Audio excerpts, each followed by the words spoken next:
Bonjour Mickaël et puis bienvenue sur ce podcast All Musculation pour l'interview. On va faire d'abord une petite interview sur le livre Apprendre l'anatomie musculaire fonctionnelle. Ouais. Donc livre que tu as fait avec Frédéric. Alors déjà, moi j'ai trouvé ça que c'était assez original de faire un livre sur l'anatomie et je voulais savoir un petit peu à qui il s'adressait cet ouvrage-là.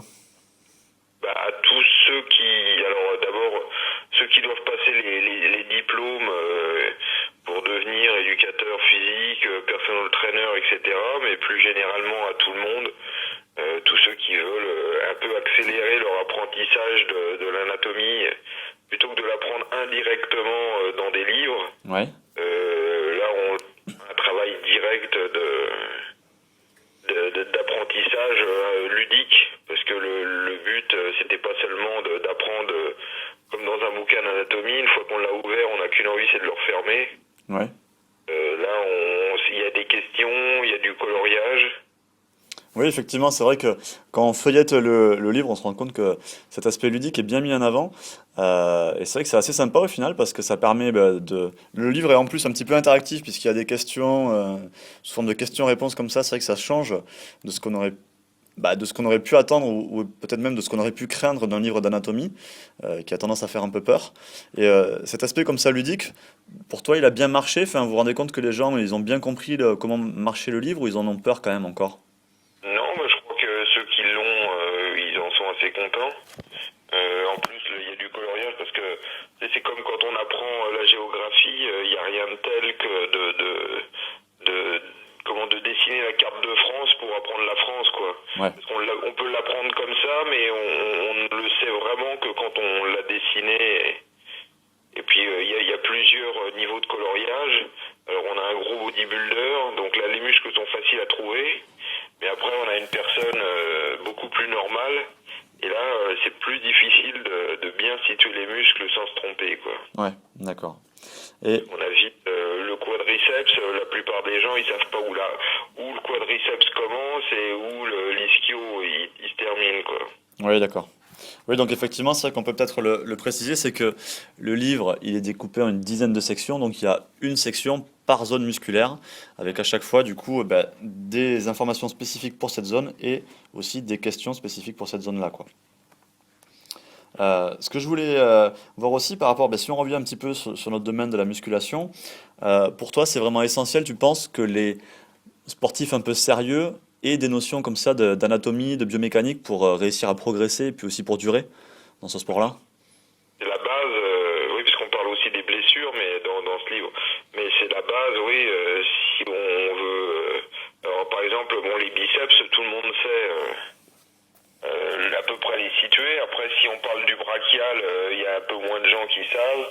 Et après, si on décrit les muscles du dos, là, il y a nettement moins qui vont être, qui vont savoir exactement où positionner les muscles du dos. Pourtant, quand on travaille le dos, si on veut qu'il soit équilibré, il faut bien connaître quels sont les muscles en présence et quels sont comment chaque différent exercice influence différemment les muscles.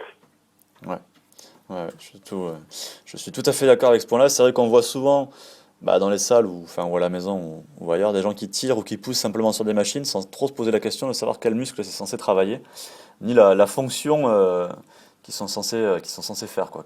Si ils sont en train de rapprocher les bras, les écarter ou pas, mais ils se rendent pas forcément compte de qu'est-ce que c'est censé faire en termes musculaires, quoi.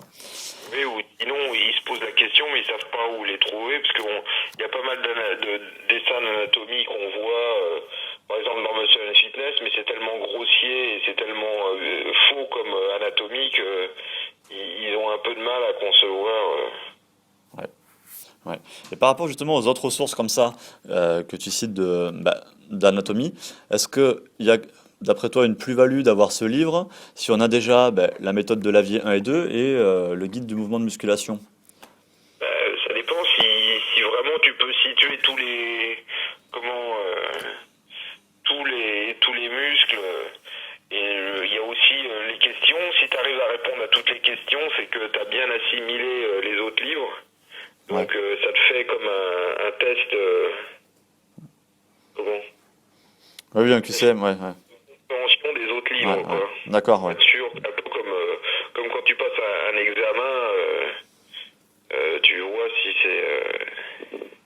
Ouais, d'accord. Bon, Oui, oui, si t'as c'est t'as réussi à compris, ouais. maîtriser, Ouais. parce que évidemment, après t'as une sorte comme tu peux te calculer des points, quoi, combien j'ai de bonnes réponses, combien j'ai de mauvaises réponses.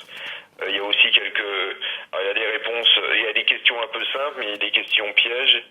Donc savoir si tu tombes, Ouais. pieds joints dans le premier piège venu, quoi. Ouais, oui, donc du coup, si t'as juste un niveau qui permet de placer les muscles principaux, ou si vraiment t'es un peu plus pointu, quoi. Mm. Et puis on y va crescendo dans le niveau de difficulté des questions. Donc tu vois à peu près ton niveau où tu vas commencer à avoir des erreurs. Et après, tu peux justement te reporter aux autres livres si tu veux en savoir plus par rapport aux points que t'as pas bien assimilés. D'accord, ok. Après, ce qu'on peut peut-être, on l'a peut-être dit un petit peu en introduction, mais l'autre point important de ce livre-là, en plus de l'aspect ludique, c'est aussi que du coup, c'est pas un livre qui est spécifique à la musculation, quoi. C'est vraiment quelque chose pour tous les sports. Et non, pour tous ceux qui s'intéressent à l'anatomie, ce qui peut être un médecin qui prépare, parce que les bouquins de médecine, je sais pas, t'as déjà feuilleté les bouquins de médecine qui Non. parlent d'anatomie, C'est- c'est riche, hein. Ouais, c'est un peu austère, quoi. Alors que là, ça peut te mettre le pied à l'étrier de façon quand même assez bonne. Ouais, Après, pour pouvoir enchaîner sur des disciplines plus spécifiques, par exemple pour un médecin, quoi. ouais, d'accord. Mais plutôt que de commencer avec de l'anatomie ni drôle, ni facile, là, tu auras déjà une bonne base. Ouais, ouais. Après, c'est vrai que ben, voilà, ce qui est sympa, je trouve, moi, ben, dans ce bouquin aussi, il y a, en plus comme ça de l'aspect ludique, et l'aspect aussi où c'est illustré, c'est pas austère, on comprend facilement de quoi ça parle, et puis on est en plus sur un petit format. euh, Par rapport aux autres livres, on est sur un format qui est beaucoup plus petit. Je pense que ça c'est voulu aussi pour qu'on puisse l'amener en salle de sport, etc., j'imagine. Oui, tu peux le lire facilement dans le métro, etc., quoi. Ok, Si tu veux, enfin, tu peux toujours l'avoir sur toi. Ouais. ouais, ouais, ouais. Ben, merci pour ces infos sur ce livre, Michael. Donc on rappelle, un livre sur l'anatomie pour tout le monde et pour tous ceux qui veulent durer et progresser en sport et en musculation. Et puis, ben, contrairement aux autres livres d'anatomie, on est sur quelque chose de beaucoup plus ludique et de richement illustré par rapport à ce qu'on peut trouver de plus austère d'habitude, quoi. Voilà. Ok, merci Jérôme, à bientôt.